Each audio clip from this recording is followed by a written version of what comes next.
There's so many unique and dangerous threats to your kids out there in the world today. This one, however, is by far the greatest of them all. Stay with me and I'll explain what this threat is and how to combat it.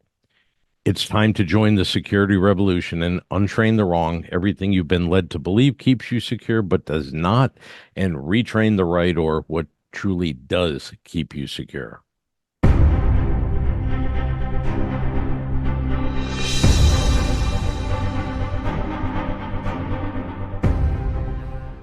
This channel is ongoing education designed to bring you proficiency in how to prevent and survive acts of violence. It's really like a course or program that never stops. Why? Because true security requires understanding and effort. So, before I go on, I want to emphasize the importance of subscribing to and supporting this channel, which is the primary source of information needed to advance this security revolution by staying engaged. How? Watch every video in its entirety, like them, comment, and most of all, get others in by sharing as much as possible with those you love and care about, and invite others to join. Person by person, we can beat threats and victimization by those threats.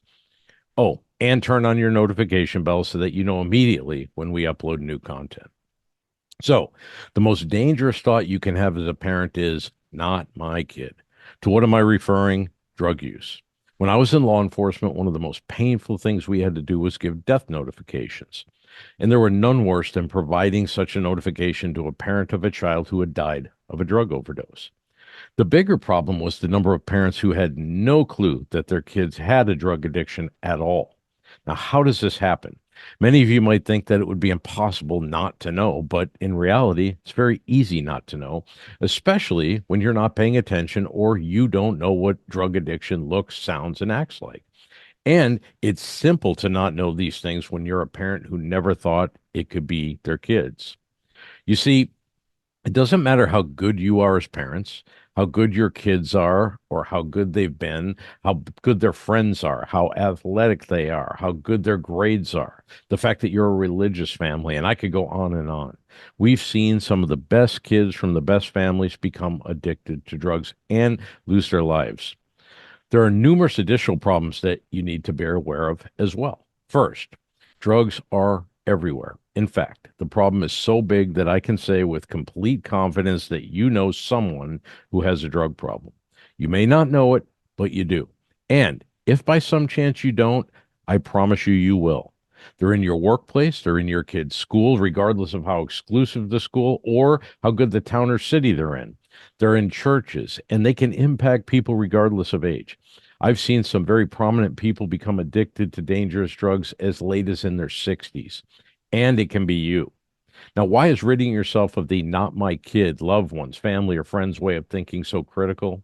Because if you think this way, you will not take steps necessary to understand what this problem looks, sounds, and acts like, and that can be deadly for someone you love and care about greatly. Why? Because one of the most critical elements of effectively dealing with a drug problem is knowing that it exists in the first place and knowing it as early as possible. This means an ability to see the signs and symptoms. It all starts with change and seeing change as early as possible. So, understand that drugs are a problem and a threat to your kids. So, number one, never think, not my kids. Number two, know what the specific drugs are in your area. Three, know what the signs and symptoms of use are for the specific drugs that are most common in your area. And then four, watch for change. And if you see it, deal with it immediately. There's more to this, including knowing what the drugs look like and the signs and symptoms of their use are, and more on understanding the problem and how to correct it once it's known. And I'll get into all of these in future videos. But for now, let me give you just a couple more things to consider. First, parents many times find it difficult to accept that their child may have a problem, so they excuse the obvious. This can be dangerous and even deadly. Do not do that. And there are many who will happily give you advice on how to effectively deal with someone who has a drug problem. And many times it's advice like they need to get to rock bottom, so don't do anything to enable them or keep them from reaching rock bottom. They'll say things like, cut them off completely, tell them to leave and not come back until they're free of their addiction, and on and on.